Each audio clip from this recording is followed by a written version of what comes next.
अल्हम्दुलिल्लाहि रब्बिल आलमीन वस्सलातु वस्सलामु अला सय्यिदिल अंबिया वल मुरसलीन अम्मा बाद फ़अऊज़ु बिल्लाहि मिनश शैतानिर रजीम बिस्मिल्लाहिर रहमानिर रहीम। आजकल कसरत के साथ ये मामला लोगों के अंदर पेश आ रहा है और लोग सवाल भी पूछते हैं कि ले पालिक जिस बच्चे को किसी दूसरे ने लेकर पाला है, गोद लिया है, उस बच्चे के अहकाम क्या हैं और उस बच्चे को बाप पालने वाला अपना नाम दे सकता है या नहीं, और उस बच्चे के महरम और गैर महरम होने के हवाले से क्या सूरतें हैं। तो इसके लिए अर्ज़ ये है कि कुरान पाक में अल्लाह ताला का इरशाद है, अऊज़ु बिल्लाहि मिनश शैतानिर रजीम बिस्मिल्लाहिर रहमानिर रहीम, उदऊहुम लिआबाइहिम हुवा अक़सतु इंदल्लाहि फ़इन लम तअलमू आबाअहुम फ़इख़वानुकुम फ़िद्दीनि व मवालीकुम। इन्हें उनके बाप का ही कहकर पुकारो, ये अल्लाह के नज़दीक ज़्यादा ठीक है। फिर अगर तुम्हें इनके बाप मालूम न हो तो दीन में तुम्हारे भाई हैं और बशरियत में तुम्हारे चचाज़ाद यानी तुम्हारे दोस्त हैं। इस हवाले से अर्ज़ ये है कि किसी का बच्चा लेकर पालना शरन जायज़ है, इसमें कोई हरज वाली बात नहीं है, बल्कि अच्छी नीयत के साथ होगा तो बाइस सवाब भी है कि नबी पाक सल्लल्लाहु ताला अलैहि वसल्लम ने अपने चचाज़ाद हज़रत अली उल मुर्तज़ा कर्रमल्लाहु वजहुल करीम को उनके वालिद से ले लिया था और ख़ुद अपने घर में उनकी परवरिश की थी। इसी तरह ख़ुद नबी पाक सल्लल्लाहु ताला अलैहि वसल्लम की परवरिश हज़रत हलीमा सादिया रज़ी अल्लाह ताला अन्हा ने की थी। तो किसी का बच्चा लेना पालना अच्छी नीयत से ये सवाब का काम है, इसमें कोई हरज वाली बात नहीं है। अलबत्ता इसमें चंद चीज़ों का ख्याल रखना ज़रूरी है।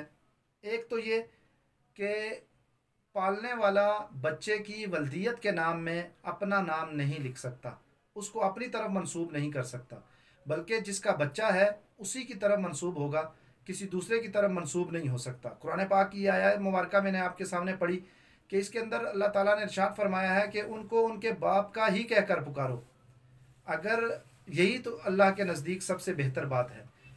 अगर तुम्हें उनके बाप का मालूम ही नहीं, जैसे कि ईदी से ले लेते हैं बच्चे या कहीं और से अस्पतालों से ले लेते हैं या यतीम खानों से ले लेते हैं, तब भी उनके नसब को अपनी तरफ मंसूब करके अपना बच्चा कहकर उनका इंदराज नहीं करवा सकते। अगर बच्चों के बाप का मालूम नहीं है, फ़इल्लम तअलमू आबाअहुम फ़इख़वानुकुम फ़िद्दीन, ये तुम्हारे दीनी भाई हैं, व मवालीकुम, और तुम्हारे चचाज़ाद हैं, तुम्हारे दोस्त हैं, तब भी इनको अपनी तरफ मंसूब करके इनका इंदराज नहीं कर सकते।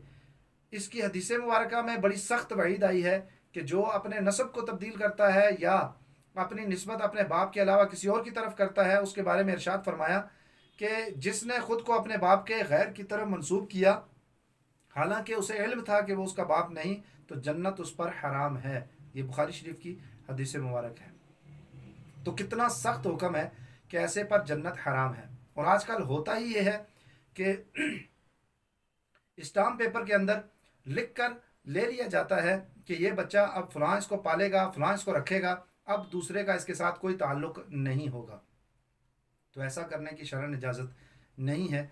जिसका बच्चा है निस्बत उसी की तरफ रहेगी, और जो पालने वाला है वो गार्डियन के अंदर तो अपना नाम लिख सकता है, लेकिन बाप के खाने में अपना नाम नहीं लिख सकता, बाप के तौर पर अपना नाम उसका नहीं इस्तेमाल कर सकता। फिर दूसरी बात कि अगर बच्चा लिया है तो इस सूरत में अब अगर वो बलूगत के करीब पहुंचते हैं तो फिर इस सूरत में महरमियत वाले मामलात भी होंगे। मसलन अगर किसी ने बेटी ली है तो अब इस सूरत में अगर पालने वाला उसका चचा है या उसका मामू है फिर तो महरम है, लेकिन अगर उसका महरम नहीं है, इसके अलावा कोई और रिश्ता है या रिश्तेदार है ही नहीं, तो फिर इस सूरत में अब वो बच्ची उसके लिए गैर महरम होगी। अब वो बच्ची जब 7-8 साल की हो जाएगी, 9 साल की हो जाएगी, तो उस वक्त उस शख्स के पास वो नहीं रह सकती, क्योंकि अब वो उसके लिए गैर महरम है, और अब इस सूरत में वो गैर महरम के पास इस तरीके से अकेली नहीं रह सकती। और इसी तरीके से अगर वो बेटा है तो अगर पालने वाली उसकी सगी खाला है या फूफी है तो फिर तो ठीक है कि ये तो चलें उसकी महरम औरतें हो गई। अगर वो उसकी महरम औरत नहीं है तो फिर इस सूरत में जब बच्चा 8-9 साल 10 साल का हो जाएगा तो इस सूरत में अब महरम गैर महरम है उस औरत के लिए, अब उस औरत के साथ बेपर्दगी में वो नहीं रह सकता और उसके लिए उसको पर्दा करना औरत को ज़रूरी हो जाएगा। अलबत्ता अगर बच्चा छोटी उम्र का लिया है, 1 साल 2 साल का है, 2 साल से कम कम की उम्र का है, इस सूरत में अगर उसको दूध पिला लिया जाए तो फिर महरमियत वाला मामला हो सकता है। जैसे कि अगर बच्ची ली है गोद, तो उसको अगर जो है वो लेने वाले शख्स की बहन का दूध पिला दिया जाए तो वो लेने वाला वो शख्स इसका मामू बन जाएगा रज़ाई, और इस तरीके से महरमियत वाला रिश्ता कायम हो जाएगा। और अगर बेटा लिया है तो जो औरत है उस औरत का की बहन उसको दूध पिला दे तो वो उसकी खाला बन जाएगी। तो इस तरीके से महरमियत का रिश्ता कायम किया जा सकता है। लेकिन ये उसी सूरत में है कि जब बच्चा 2 साल की उम्र से कम कम का होगा। अगर 2 साल से उसकी उम्र बढ़ गई है तो अब दूध पिलाकर उसका दूध का रिश्ता भी कायम नहीं कर सकते। और बाद में जितना भी उसका स्कूल में इंदराज करवाना है, उसका नादरा में इंदराज करवाना है या किसी भी जगह पर उसका इंदराज करवाना है, तो उसके हकीकी बाप का नाम ही उसके बाप के नाम के साथ लिखा जाएगा, दूसरा किसी और का नाम नहीं लिख सकते। बहुत सारी जगहों पर ऐसा करते हैं कि हकीकी माँ बाप के बारे में बच्चे को बताते ही नहीं है कि आपके हकीकी माँ बाप फलां हैं, बल्कि जो पालने वाले हैं उन्हीं को उसका हकीकी माँ बाप कहा जाता है। ये बच्चे के साथ भी जुल्म है और बच्चे के हकीकी माँ बाप के साथ भी जुल्म है। वो औरत जिसने बच्चा पैदा किया है, जो उसकी हकीकी माँ है, उससे ज़्यादा उस बच्चे के लिए मेहरबान शफीक कोई और औरत दुनिया में नहीं हो सकती। और जिस बाप के घर में वो पैदा हुआ है, जिस बाप का वो नस्बी बेटा है, उससे अच्छा शफकत वाला शख्स उसके लिए कोई और नहीं हो सकता। और बच्चे के लिए उसकी जन्नत उसके हकीकी माँ बाप के कदमों में है। उनकी खिदमत में अज़मत है। उनके लिए जो अगर वो तकलीफ़ में है तो उनका नफ़का इस पर वाजिब होगा। और बाकी मामलात जितने वालिदैन के हकूक़ के हैं वो उसके हकीकी वालिदैन के साथ मुताल्लिक़ होंगे। इसी तरह जो औलाद के हकूक़ हैं वो हकीकी बेटे के साथ मुताल्लिक़ होंगे। जिन्होंने पाला है उन पर हकीकी वालिदैन का इतलाक़ नहीं होगा। उनकी खिदमत का वो मामला नहीं जो हकीकी वालिदैन का है, उनके नफ़का का वो मामला नहीं जो हकीकी वालिदैन का है। बच्चे के मामलात में वो मामलात पालने वालों के लिए नहीं है जो हकीकी वालिदैन के लिए हैं। लिहाजा बच्चों को अपने हकीकी वालिदैन से कभी भी दूर न किया जाए। किसी की गोद भरने के लिए बच्चे का उसमें क्या कसूर और बच्चे की माँ का क्या कसूर कि इन दोनों को आपस में दूर कर दिया गया। ये तो ज़ी रहम महरम है।